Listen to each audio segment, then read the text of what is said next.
नमस्कार, स्वागत है आपका देश देशांतर में। मैं हूं आरफा खानम शेरवानी। ऐसे वक्त में जब विपक्षी पार्टियां यूपीए सरकार के 10 सालों को आर्थिक नाकामी के तौर पर दिखाने की कोशिश कर रही हैं और एक अर्थशास्त्री प्रधानमंत्री के होने के बावजूद महंगाई बेरोजगारी का दौर जारी है, दुनिया भर में फैली आर्थिक मंदी ने भारत को भी अछूता नहीं छोड़ा है। बीजेपी यह दावा कर रही है कि उसकी आर्थिक नीतियां यूपीए से अलग होंगी, जो कि आम आदमी के लिए बेहतर होंगी। हालांकि ज्यादातर जो आधिकारिक जो विजन डॉक्यूमेंट है वो हमारे सामने तो नहीं आया है, लेकिन समय समय पर जो पार्टी के आला नेता हैं उनके बयानों को देखें, हम पढ़ें तो कई तरह के सवाल उठते हैं और एक तरह की नीति हमारे सामने जरूर आती है। हालांकि जो ज्यादातर अर्थशास्त्री हैं वो बीजेपी कांग्रेस की आर्थिक नीतियों को एक दूसरे का क्लोन ही बताते हैं, यानी कि एक ही जैसा बताते हैं।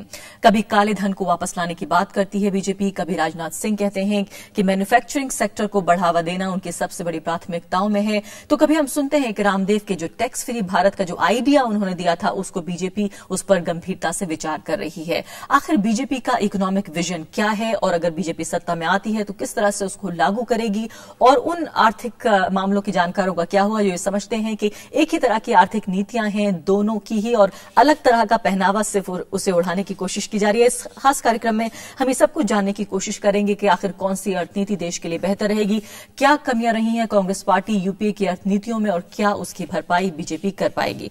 मेरे साथ कई खास मेहमान मौजूद हैं। मेरे साथ हैं सलमान सोज साहब जो कि नेता हैं कांग्रेस पार्टी के, श्रीकांत शर्मा हैं प्रवक्ता हैं बीजेपी के, हन्नान मुल्ला साहब हैं लीडर हैं सीपीआईएम के, और प्रोफेसर अरुण कुमार हैं जो कि centre for economic studies and planning JNU से हमारे साथ जुड़ रहे हैं। उनसे हम न्यूट्रल पॉइंट ऑफ व्यू जानने की कोशिश करेंगे आखिर भारत की फिलहाल जो पूरी दुनिया की जो आर्थिक स्थिति है उसको देखते हुए किस तरह की आर्थिक व्यवस्था आर्थिक नीतियां जो हैं वो भारत के लिए ठीक रहेंगी। सबसे पहले श्रीकांत शर्मा जी, अगर आपके पास में आ सकूं, श्रीकांत शर्मा जी ये बताइए कि जिस तरह की आर्थिक नीतियां बीजेपी के शासनकाल में रही उन 6 सालों में, उसके अलावा अगर आप सत्ता में आते हैं तो फिलहाल ऐसी कौन सी नीतियां हैं जो आप लागू करना चाहेंगे?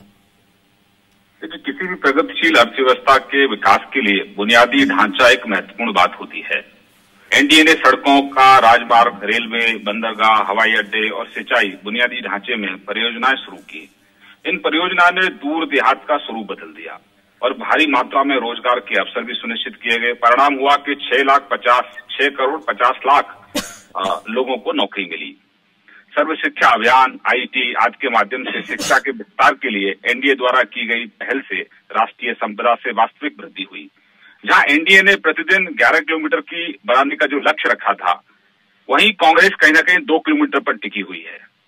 हमारे टाइम पे हमने, वाजपेयी जी ने एक सपना देखा था कि हम इस देश को 24 घंटे बिजली देंगे। विद्युत अधिनियम 2003 में हमने शुरू किया। कांग्रेस ने उसको बिल्कुल गर्त में डाल दिया और ऐसे लोगों को कोल ब्लॉकों का आवंटन दिया जिनका बिजली परियोजनाओं से दूर दूर तक लेना नहीं था। आपने चूंकि श्रीकांत जी, आपने चूंकि बिजली की बात की तो मैं थोड़ा सा यहाँ आपको बता दूं कि पिछले कुछ सालों में करीब 6.5 लाख जो गांव हैं उनको बिजली पहुंची और पहली बार इन गांवों को ऐसा हुआ है, ये यूपीए के कार्यकाल में हुआ है। लेकिन आपको ये भी देखना पड़ेगा ना, कितने बिजली के कारखाने बंद पड़े हुए हैं क्योंकि उनके पास फ्यूल नहीं है जी। अगर उसकी गति और बढ़ सकती थी, जो सपना देखा था प्रत्येक भारतीयवासी ने कि उसको बिजली मिले, अच्छी रोड कनेक्टिविटी मिले, उसके खेत को पानी मिले। अगर आप सड़क और ये बुनियादी जरूरतें देश के किसान को नहीं मुहैया कराएंगे तो फिर इस देश की आर्थिक उन्नति की आप कल्पना कैसे कर सकते हैं? आपके केंद्र में गांव का विकास होना चाहिए, आपके केंद्र में गांव का किसान होना चाहिए। आप अगर अच्छी सड़कें होती हैं तो अगर 24 घंटे बिजली मिलती है तो गांव का किसान जो शहर के नजदीक है वो सब्जी उगाता है, सब्जी लेकर शहर में जल्दी पहुंचता है, उसको ठीक से उसका मूल्य मिलता है जी। लेकिन सड़क की भी बात करें तो ये बात सही है कि वाजपेयी साहब को काफी क्रेडिट जाता है इस बात का कि उन्होंने national highway authority of India को काफी मजबूत किया। इसके अलावा उन्होंने प्रधानमंत्री ग्राम सड़क योजना की भी शुरुआत की, उसके बारे में सोचा। लेकिन माना यह जाता है, अगर हम आंकड़े देखें और तथ्य देखें, कि 2004 से दरअसल शुरुआत हुई कि जब ये प्रोजेक्ट शुरू हुआ और ये प्रोजेक्ट ने गति पकड़ी है। श्रीकांत जी जी, मैं कह रही हूं कि 2004 वाजपेयी साहब ने जरूर जो national highway authority of India था उसको मजबूत किया। इसके अलावा प्रधानमंत्री जो ग्राम सड़क योजना है वो भी अपने आप में एक अच्छी शुरुआत थी। लेकिन माना जाता है कि जो निर्माण कार्य शुरू हुआ, जब गति पकड़ी इस पूरे काम ने, ये 2004 के आसपास शुरू हुआ था। देखिए, आप जो हमने प्लेटफॉर्म बनाया था, हम जब आए थे 98 में, तब एकदम देश की इकोनॉमी आईसीयू में थी। हमने उसको ट्रैक पे लाया, ट्रैक पे ले आए, और जब हम गए तो 8.4% इस देश की विकास दर थी। निश्चित रूप से हमारा जो आधार ढांचा था, जो हमने मजबूत किया था, उसका फायदा देश को मिला। लेकिन अर्थशास्त्री प्रधानमंत्री होने के नाते देश की जनता ये कल्पना कर रही थी कि इस ढर्रे को या इस जो रोड मैप बनाया वाजपेयी जी ने, मनमोहन साहब इसको बहुत आगे तक ले जाएंगे, हम उन्नति करेंगे। लेकिन भ्रष्टाचार जिस तरीके से सरकार पर हावी हुआ, उससे इस पर पूरे जो डेवलपमेंट के जो विकास के जो कार्य थे वो रुक गए। जैसे संचार क्षेत्र में आपने करप्शन किया, खनन क्षेत्र में आपने भ्रष्टाचार किया, वीआईपी हेलीकॉप्टर में आपने भ्रष्टाचार किया, तो इससे कहीं न कहीं जो विकास की हमारी गति थी वो रुक गई। श्रीकांत जी, जरूर मैं ये सवाल जरूर कांग्रेस पार्टी के जो नुमाइंदे हैं हमारे साथ, उनसे जरूर पूछूंगी, लेकिन मैं आपसे ये 5 पॉइंट जानना चाहती हूँ जो आपके उन 6 सालों के कार्यकाल में हुए, और दूसरे वो 5 पॉइंट्स जब आपकी अगर सरकार आएगी तो आप ऐसा करना चाहेंगे। पहले ये बताइए कि 6 साल में ऐसे कौन सी 5 चीजें थी जो आपने देश को दी? देखिए, संचार के क्षेत्र में हम नई क्रांति लेकर आए। बिजली का हमारा सपना था जो वाजपेयी जी ने एक पूरा किया जी, कि हम विजन हमारा जो था। दूसरा, हमारे टाइम पे जो निवेश था वो बढ़ा, करप्शन फ्री हमारी सरकार थी, और हमारे टाइम पे हमने ब्याज को नहीं बढ़ने दिया। अंतर्राष्ट्रीय हमारे ऊपर प्रतिबंध लगे पोखरण के बाद, लेकिन इन्फ्लेशन को हमने बढ़ने नहीं दिया और विकास दर को घटने नहीं दिया। ये हमारी बड़ी उपलब्धि थी। लेकिन पिछले 10 सालों में जितनी मौजूदा स्थितियां, जो आर्थिक नीतियां हैं, जो आर्थिक हालात हैं, वो काफी हद तक बदले हैं पिछले 10 सालों में। और जाहिर है जिस वक्त आप सत्ता में थे और उसके बाद यूपीए 2 जाहिर है जब शुरू हुआ, तब तक आर्थिक मंदी काफी हद तक सर चढ़कर बोल रही थी। तो ऐसे दौर में ऐसी कौन सी 5 चीजें हैं जो आप वो नहीं करेंगे जो यूपीए सरकार ने की भ्रष्टाचार के अलावा? देखिए, हमारा संकल्प है कि इस देश के नौजवानों को रोजगार, इस देश के किसान के खेत को पानी, 24 घंटे बिजली, उसके गांव में अच्छी शिक्षा। जैसे हमारा संकल्प था कि इन्होंने क्या किया है, इन्होंने मनरेगा पर फोकस किया है कि किसान का बेटा सिर्फ गड्ढा खोदेगा और गड्ढा भरेगा। हमारा संकल्प है कि हम आईआईटी खोलेंगे, आईटीआई खोलेंगे, जिससे हम देश के नौजवान को एजुकेट करेंगे, जिससे वो अपना रोजगार भी शुरू कर सकता है। और हमारा सपना है कि शिक्षा पर फोकस करेंगे। लेकिन श्रीकांत जी, यूपीए सरकार का भी परफॉर्मेंस अगर शिक्षा के हिसाब से देखें तो काफी अच्छा है। इस बार अगर देखें तो यूनिवर्सिटीज जो हैं वो 2004 में, श्रीकांत जी 2004 में 17 थी और 2013 में 44 हो चुकी हैं। इसके अलावा आईआईएम्स जो हैं वो 6 थे और अब 16 हो चुके हैं। आईआईटी जो है 7 से 16 हो चुकी हैं। तो काफी हद तक देखा जाए तो ईमानदारी से थोड़ा बहुत श्रेय आप दे दीजिए यूपीए सरकार को शिक्षा के मामले में। हम तो आप उनको पूरा श्रेय दे दीजिए, लेकिन देश की जनता जो महंगाई से करा रही है उससे आप उनको छुटकारा देने के लिए आपने, मनमोहन साहब ने अब तक के अपने जो भाषण दिए हैं ना अपने, उन भाषणों में आपने कम से कम 100 से बार 100 से ऊपर, यानी कि 28 बार महंगाई का जिक्र किया मनमोहन साहब ने जी अपने भाषणों में। लेकिन किया क्या आपने? कुछ कर नहीं पाए। 11वीं पंचवर्षीय योजना को सरकार एडमिट करती है कि बुनियादी संरचना से जुड़े सभी प्रमुख लक्ष्यों को पूरा करने में सरकार नाकाम रही। और पिछले 5 वर्षों में खाद्य पदार्थों की जो महंगाई दर है वो 10% से ज्यादा रही। चलिए, आपकी बात हमने पूरी तरह से सुन ली है श्रीकांत जी, दोबारा आपको बोलने का मौका जरूर मिलेगा। लेकिन सलमान सोज साहब से अब मैं सवाल पूछती हूँ। सलमान सोज साहब, ये बताइए कि जो कुछ श्रीकांत शर्मा कह रहे थे उनकी बात आपने जरूर सुनी होगी। क्या वाकई MNREGA, food security bill act और इसके अलावा राइट टू एजुकेशन, इन सब पर कहीं ना कहीं एक शब्द भारी पड़ गया और वो है करप्शन?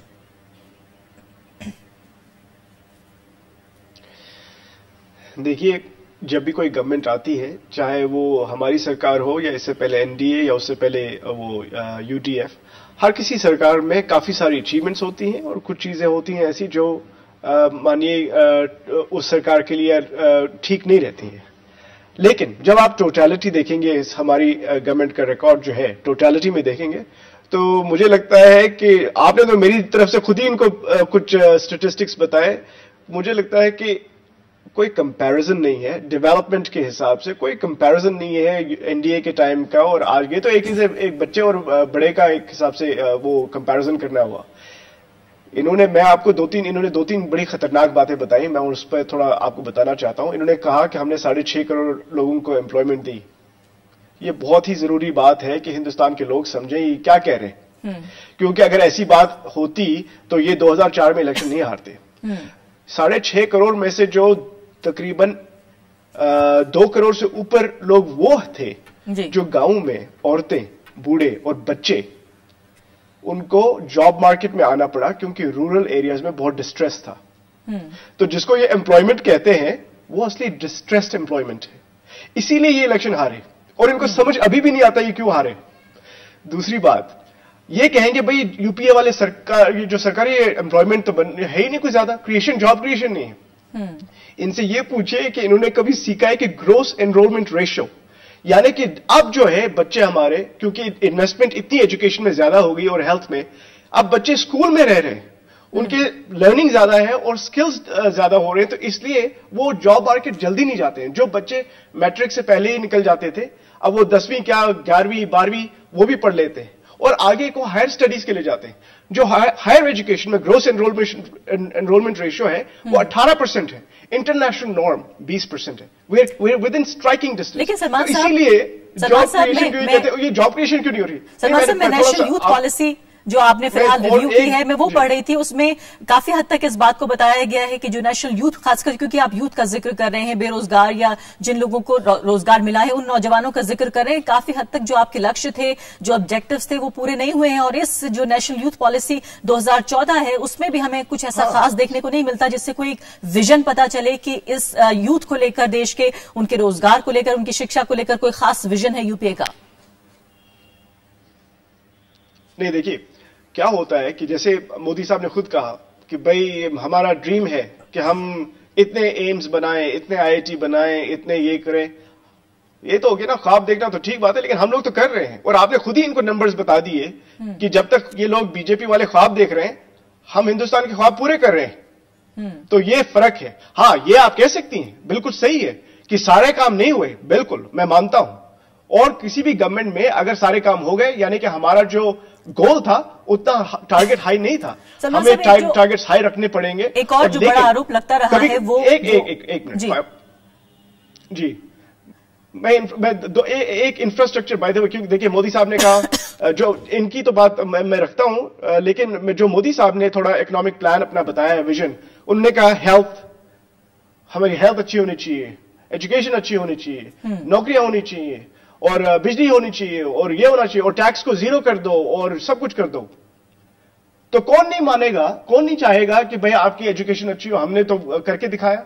कौन नहीं चाहेगा कि हेल्थ अच्छा हो, हमने हेल्थ एक्सपेंडिचर से 3 टाइम ज्यादा हो गए हैं। एक बड़ा इल्जाम, एक बड़ा आरोप जो लगातार लगता रहा है, खासकर पिछले कुछ सालों में, यूपीए 1 नहीं बल्कि 2 का मैं जिक्र कर रही हूं, जिसमें ऐसा लगता है कि इंडस्ट्री का जो बेशतर हिस्सा है वो आपसे नाराज है, बड़े कारोबारी आपसे नाराज हैं और कई बार ये बात उन लोगों के मुंह से सुनने को मिली जिनका शायद पॉलिटिक्स से बहुत ज्यादा लेना देना नहीं है। एक पॉलिसी पैरालिसिस नाम का जो शब्द है, जो शायद पहले लोग इतना समझते नहीं थे, लेकिन एक ऐसा लगता है कि आम जनता के बीच भी ये शब्द समझा जाने लगा है कि आखिर पॉलिसी पैरालिसिस किसे कहा जाता है। यूपीए सरकार ने लोगों को बताया है। देखिए, पॉलिसी पैरालिसिस, शिरालिसिस जिसको मैं कहता हूं, ये कहने की बातें बहुत ज्यादा है। 2 चीजें आपको ख्याल में रखनी चाहिए। एक तो ये कि जिसपे इन्वेस्टमेंट सेंटिमेंट जिसको कहते हैं, इन्वेस्टमेंट, क्योंकि मुझे पता है काफी इन्वेस्टर्स ऐसी बात करते हैं, भाई इन्वेस्टमेंट्स नहीं हो रही हैं, ये आपने सुना होगा, फॉरेन इन्वेस्टमेंट भी नहीं आ रही है, ये हो रहा है वो हो रहा है। ये कहने की बातें हैं। आप इनसे कहिए कि पूरी दुनिया में देखिए इन्वेस्टमेंट्स कहां पर हो रही हैं। India remains one of the top destinations for foreign direct investment, top destinations. जितनी एफडीआई हिंदुस्तान में 2012 में आई, उतनी एफडीआई पूरे एनडीए के टाइम में नहीं है। 1 साल, 1 ईयर वर्सेस 6 इयर्स कंपैरिजन। चलिए इस फैक्ट को कम से कम मैं जांचूंगी। ये नहीं, ये तो रेटरिक इस फैक्ट को मैं जरूर जांचूंगी। हम फैक्ट्स की बात करते हैं। इंडिपेंडेंट लोग भी मेरे साथ मौजूद हैं। मैं आपके पास वापस आती हूँ सलमान सोज साहब। हन्नान मुल्ला साहब भी हमारे साथ मौजूद हैं, जिनकी खासकर आपके साथ, आपकी पार्टी के साथ, आपकी सरकार के साथ खासकर आर्थिक मसलों पर काफी विरोध रहा है और ये बड़ी वजह रही कि वो उन्होंने पुल आउट किया, आपकी सरकार से वापस वो आए यूपीए 1 के दौरान। हन्नान मुल्ला साहब, स्वागत है आपका। ये बताइए फिलहाल कि ऐसी कौन सी आर्थिक नीतियां हैं जिनका हम जिक्र कर रहे हैं? क्या आप ये मानते हैं कि कांग्रेस पार्टी या यूपीए की आर्थिक नीतियां जो हैं वो एनडीए से बेहतर रही है, या फिर जिस तरह से एक नए आर्थिक मॉडल का जिक्र कर रहा है बीजेपी खासकर जिक्र कर रही है, आप उससे सहमत हैं? नहीं, हमारा तो कहना यही है कि बीजेपी जो प्रोग्राम बता रहा है, मगर जो प्रोग्राम एक नीति पर आधारित तो होता है, हवा में तो कोई प्रोग्राम नहीं होता। और जैसा बोल रहा है बिजली हम बढ़ाएंगे, मगर वाजपेयी के समय जो बिजली बढ़ाने का हमारा याद है कि एनरॉन का समझौता आप भूल मत जाइए। जिस एनरॉन को वो काम दिया था वाजपेयी जी, वो एनरॉन का बिजली का हाल क्या हुआ आपका मालूम है। तो इसलिए वो जो वादा करता है उसको पूरा करेगा। एक भी कालाधन, 1 रुपया कालाधन वापस लाने में वो नाकाम रहा था। तो इसलिए वैसा कोई बात नहीं। हमारा जो कहना है, बीजेपी जो नीति क्या अपनाएगा, विश्व bank, IMF, world bank and WTO आज पूरे पूंजीवादी दुनिया में आर्थिक नीति तय करता है। और पार्लियामेंट को भी सॉवरेनिटी कम हो गया। अपना पार्लियामेंट बहुत सारे कानून बना नहीं सकता, उसको IMF, वर्ल्ड बैंक का जो गाइडलाइन उसके बाहर जा नहीं सकता। कांग्रेस इसमें पूरा सरेंडर किया और बीजेपी यहां से एक कदम दूसरे कदम हटाया, ऐसा एक भी साबित नहीं है। बीजेपी ये IMF, वर्ल्ड बैंक का जो नीति है, ये नीति का पूरा फॉलो करने वाला है। बिल्कुल, आप ये कह रहे हैं कि दूसरे क्लोन है, लेकिन क्या ये थोड़ी सी उम्मीद आपको आम आदमी पार्टी में नजर आ रही है? अभी हाल ही में उन्होंने रिटेल सेक्टर में जो है FDI को वापस लिया है दिल्ली में, क्या आपको लगता है ये अच्छा कदम था? नहीं, ये आम आदमी पार्टी तो दूसरे बात है, इसका तो अभी तक नीति साफ नहीं हुआ। एक दो बोला है, मैं बोला एक दो कार्यक्रम से कोई राजनीतिक दल को पहचाना नहीं जाता। लेकिन क्या दिशा अभी तक नीति तय नहीं किया, ये डायरेक्शन पता चलता है कि इस नया दिशा में जा रहे हैं। उदारवादी नीति का पक्ष में है क्या विपक्ष में है, अभी तक ये साफ नहीं किया। एक दो कदम उठा के ये कोई पॉलिटिकल पार्टी नहीं चल सकता। उसका बेसिक पॉलिसी तय करना पड़ेगा, डायरेक्शन तय करना पड़ेगा। सिर्फ एक दो प्रोग्राम से कोई पार्टी अपना जनता के सामने, यानी कि राष्ट्रीय स्तर पर उनकी क्या नीतियां हैं ये अभी देखना बाकी है। हनामुल्लाह साहब मेरे साथ प्रोफेसर अरुण कुमार भी हैं, बहुत धैर्य से बहुत देर से हम सबकी बातों को वो सुन रहे हैं। प्रोफेसर अरुण कुमार, ये बताइए कि फिलहाल बीजेपी का हमने जिक्र किया, हमने कांग्रेस पार्टी का जिक्र किया, लेफ्ट पार्टियों का भी जिक्र किया। आपको फिलहाल क्या लगता है, अगर 10 सालों का हम जिक्र करें, पहले यूपीए सरकार का हम जिक्र कर लेते हैं, तो किन चीजों के लिए आर्थिक आधार पर अगर बात करें तो याद किया जाएगा यूपीए सरकार को पिछले 10 सालों के दौरान? देखिए, पहले जो बात समझनी पड़ेगी हमें कि हमारा मैक्रो इकोनॉमिक मॉडल क्या है, और मैक्रो इकोनॉमिक मॉडल के ही अंतर्गत कोई भी नीति लागू होती है। नहीं तो हर एक सरकार कुछ ना कुछ करती है, वो शिक्षा के क्षेत्र में भी करती है, स्वास्थ्य के क्षेत्र में भी करेगी, एम्प्लॉयमेंट जनरेशन में भी करेगी, सब जगह कुछ ना कुछ करेगी। लेकिन बेसिक बात यह है कि रिसोर्सेज हमारे पास पर्याप्त है या नहीं। तो पहले जो दौर रहा यूपीए 1 का, जिसमें कि रेट ऑफ ग्रोथ थोड़ा बढ़ गई थी और रिसोर्सेज काफी थे, लेकिन 2007-8 के क्राइसिस के बाद रिसोर्सेज काफी नहीं मोबिलाइज किए गए। और इसी वजह से अगर आप देखें तो पिछले 2.5 साल से इकोनॉमी की रेट ऑफ ग्रोथ बराबर गिरती चली जा रही है और रिसोर्सेज की शॉर्टेज के चलते हुए फिस्कल डेफिसिट बढ़ा हुआ है, इन्फ्लेशन रेट तेज हो गया, करंट अकाउंट डेफिसिट बढ़ गया। तो जो मैक्रो इकोनॉमिक इम्बैलेंस है वो बेतहाशा बढ़ गया है। और आज जो हमारे देश में क्राइसिस है वो इसलिए है क्योंकि मैक्रो इकोनॉमिक इम्बैलेंस के चलते हुए इन्फ्लेशन, करंट अकाउंट डेफिसिट और फिस्कल डेफिसिट तीनों में समस्या है। और आगे आने वाले दिनों में वो कैसे होगा ये एक देखने की बात है। दूसरी बात ये कि जो हमारी नीतियां रही हैं पिछले 20 साल में, वो ग्रोथ एट एनी कॉस्ट पे रही हैं। ग्रोथ एट एनी कॉस्ट का मतलब है कि हमको ग्रोथ चाहिए, चाहे कुछ भी हो जाए, चाहे उसका असर वर्कर्स पे गलत पड़े, पर्यावरण पे अलग पड़े, चाहे किसी और चीज पे पड़े। तो एक क्रोनिक कैपिटलिज्म का मॉडल हम लोगों ने पिछले 20 साल में अडॉप्ट किया है, जिसमें कि अगर मुझे इन्वेस्टमेंट करना है तो मैं अगर जो मिनिस्टर को जानता हूं तो मुझे स्पेक्ट्रम मिल जाएगा, मुझे कोल ब्लॉक मिल जाएगा, मुझे पानी मिल जाएगा, मुझे जंगल मिल जाएगा जिसमें मैं माइनिंग वगैरह कर सकता हूं। तो ये क्रोनिक कैपिटलिज्म का मॉडल जो है वो कोलैप्स कर गया है पिछले 4 साल में। और ये क्रोनिक कैपिटलिज्म का जो मॉडल है, जब तक ये हम इसको मार्केट बेस्ड नहीं करेंगे तब तक कोई भी नीति नहीं सफल होगी। प्रोफेसर कुमार, मैं हालांकि उम्मीद नहीं करती हूं कि आप किसी भी पॉलिटिकल पार्टी की तरफदारी करेंगे, लेकिन अगर ईमानदारी से देखा जाए, वाकई वो 6 साल और ये 10 साल अगर देखें तो किस तरह से आप देखेंगे? क्या वाकई आप यूपीए 2 को इस मामले में अनलकी मानेंगे थोड़ा सा, कि दुनिया की जो आर्थिक व्यवस्था है, जो आर्थिक हालात हैं वो खराब हो गए और इसका खमियाजा यूपीए 2 को भुगतना पड़ा? अगर 6 साल उनके देखें और ये 10 साल देखें, आप किस तरह का नीतियों का फर्क पाते हैं? देखिए, मुझे कोई बहुत ज्यादा नीतियों का फर्क नहीं लगता, क्योंकि दोनों ही ग्रोथ एट एनी कॉस्ट के मॉडल पे चले और दोनों ही ट्रिकल डाउन पे डिपेंडेंट थे।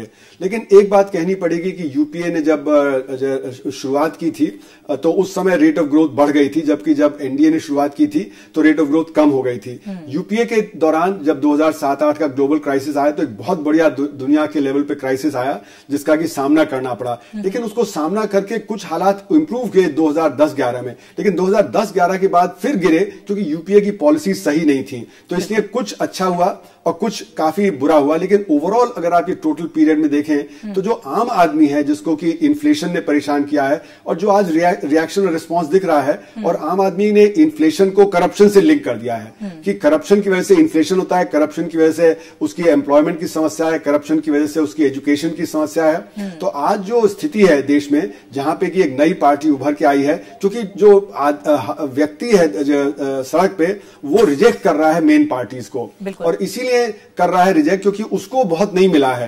ये ट्रिकल डाउन के आधारित है। यानी प्रोफेसर अरुण कुमार, जैसे कहा जाता था पहले, हमें बार बार ही बताते थे कि भ्रष्टाचार बड़ा मुद्दा नहीं है भारत में, जाति बड़ा मुद्दा है, धर्म बड़ा मुद्दा है, दूसरे मुद्दे बड़े हैं, लेकिन कहीं ना कहीं भ्रष्टाचार एक बड़ा मुद्दा बना। और भ्रष्टाचार के साथ अगर महंगाई नहीं जुड़ी होती, अगर महंगाई इतनी ज्यादा नहीं होती, रोजगार ठीक होता, तो क्या भ्रष्टाचार को बर्दाश्त किया जा सकता था आम जनता के जरिए? मुझे लगता है कि भ्रष्टाचार, जैसे कि आपने कहा कि पिछले 50 साल में बढ़ता ही चला गया है। कैलरोट साहब आए थे, उन्होंने बताया था कि 4 से 5% है ब्लैक इकोनॉमी, और आज वो बढ़ के 50% हो गई है। यानी कि 55 लाख करोड़ रुपया काले धन की अर्थव्यवस्था में बनता है, और ये सारा करप्शन और बाकी इलीगल काम है उनके द्वारा होता है। और उसका असर आप सब जगह देखिए, चाहे एजुकेशन में कैपिटेशन फी बच्चों के लिए देख लीजिए या प्रोफेशनल कोर्सेज में देख लीजिए, मेडिकल में जब आता है तो वहां पे बढ़ी कीमतें हैं। अगर आप खाद्यान्न पदार्थ देखें तो हमारे 80 मिलियन टन के भंडार होने के बावजूद इन्फ्लेशन रेट तेज हो जाता है क्योंकि वहां पे स्पेकुलेशन और होर्डिंग चलती है। तो आम आदमी को अब ये समझ आने लगा है पिछले दिनों में कि जो भ्रष्टाचार है उसका असर उसके जो लिविंग स्टैंडर्ड पे पड़ता है। और एक तरफ जो है कि हमारे जो करोड़पति है, खरबपति हैं, वो 27 मंजिल की इमारत में रहते हैं, वो बिलियनर्स बन गए हैं, जबकि हमारी पर कैपिटा इनकम इतनी कम है, फिर भी दुनिया के चौथे 5वें स्थान पे हैं हमारे बिलियनर्स। तो इसलिए बहुत ज्यादा खाई जो बढ़ गई है वो सबको दिख रही है, और अब वो जब जनता उसको टॉलरेट करने के लिए तैयार नहीं है। बिल्कुल। श्रीकांत शर्मा, अगर आप मेरे साथ मौजूद हैं तो मैं आपसे ये जानना चाहती हूं कि जब बीजेपी ये कहती है कि रामदेव का जो मॉडल है टैक्स फ्री इंडिया का, या फिर जब वो कहते हैं कि सिर्फ ट्रांजैक्शन टैक्स लगेगा या फिर एक तरह का टैक्स लगेगा, तो इस पर जब बीजेपी ये कहती है कि वो उस पर गौर करने को तैयार है, गंभीरता से सोचने को तैयार है, और ये कोई छोटे स्तर के नेता नहीं बल्कि जो आपके सबसे ऊंचे जो टॉप लीडरशिप है, जब वो ये कहती है जनता से, तो क्या वाकई ये रामदेव को या उनके सपोर्टर्स जो हैं उनको खुश करने की एक कोशिश होती है, या हम ये माने कि ये जेन्युइन है, वाकई बीजेपी इस पर गौर करेगी? देखिए, हमारे मैनिफेस्टो के लिए सुझाव आ रहे हैं। हमारा जो मैनिफेस्टो है वो देश की जनता का मैनिफेस्टो होगा, और हमारे लिए वो संकल्प पत्र होगा। उसमें तमाम जो सुझाव आ रहे हैं उनको हम लोग बहुत गंभीरता से उनकी स्टडी कर रहे हैं, और मैनिफेस्टो में जो व्यवहारिक होगा उसको स्थान देंगे। लेकिन आज बड़ा सवाल यह है कि कांग्रेस के मित्र बार बार कहीं ना कहीं भाजपा की तरफ इशारा करते हैं। अरे भैया, आप 10 साल से रूल कर रहे हैं देश की जनता को, और देश की जनता को ये जानने का आपके ऊपर अधिकार है कि आपने 2009 में कहा था कि आप 100 दिन के अंदर महंगाई कम करेंगे, भ्रष्टाचार पर अंकुश लगाएंगे, काले धन को वापस लेकर आएंगे, 18 घंटे बिजली देंगे। तो आपने जो वायदे किए थे उन वायदों का क्या हुआ? जनाब, उन वायदों के बारे में थोड़ा सा अपने मुखारबिंद से कुछ बोलिए। देश का किसान ये जानना चाहता है कि उसके जो बुनियादी जरूरतों का जो हकदार है, जो बेटा उसका प्राइमरी स्कूल में पढ़ने जाता है, उस प्राइमरी स्कूल की आप कंडीशन आप देखिए, उसके गांव में डिस्पेंसरी नहीं है। और जहां तक भाजपा के ट्रैक रिकॉर्ड की बात है, वो ट्रैक रिकॉर्ड बहुत अच्छा है। जब हम लोग गए थे तो 8.4%, ये लैपटॉप लेकर बैठे हैं, देश लैपटॉप से नहीं चलता, देश चलता है एक्शन से, देश एक्ट से नहीं चलता, एक्शन से चलता है। सलमान साहब, लैपटॉप से आपकी बहुत परेशानी हो रही है, हालांकि यूपी सरकार जो है वो लैपटॉप बांट रही है सब अपने। लेकिन आप श्रीकांत शर्मा के, सलमान साहब, आप श्रीकांत शर्मा के सवालों का जवाब दीजिए। सलमान साहब, लेकिन एक और सवाल का जवाब दीजिए। मेरा सवाल है वो ये है कि भारत की जो अर्बन पॉपुलेशन है वो 25 करोड़ बढ़ जाएगी अगले 20 सालों में। क्या इसके लिए देश तैयार है? क्या इंफ्रास्ट्रक्चर तैयार है? जी, देखिए, पहली बात जो इन्होंने एक ये लॉन्ड्री लिस्ट बना दी है कि भाई ये तो आपने इन्फ्लेशन का कहा था 100 दिन वगैरह वगैरह। इनके मुख्तार अब्बास नकवी साहब ने मुझे एक टीवी प्रोग्राम में कहा हम 2 हफ्ते में खत्म कर देंगे इन्फ्लेशन को, और अब तो इनके मोदी साहब ने कहा हम एक इन्फ्लेशन स्टेबलाइजेशन फंड बना देंगे। मैंने तो पता नहीं कहां से ये कौन से आइडियाज इनको देते हैं। Bank transaction tax, 0% income tax बना देंगे इनसे। वो तो खैर इन्होंने, इनको शायद पता ना हो, इनके लीडरशिप ने उसको वापस ले लिया। नहीं चाहते क्या किया इसकी जानकारी दो ना देश की जनता। देखिए, मैंने आपको इंटरप्ट नहीं, आपको मैंने इंटरप्ट नहीं किया, आपको मैंने इंटरप्ट नहीं किया, आप मुझे इंटरप्ट नहीं कर सकते। अब मेरी बारी है।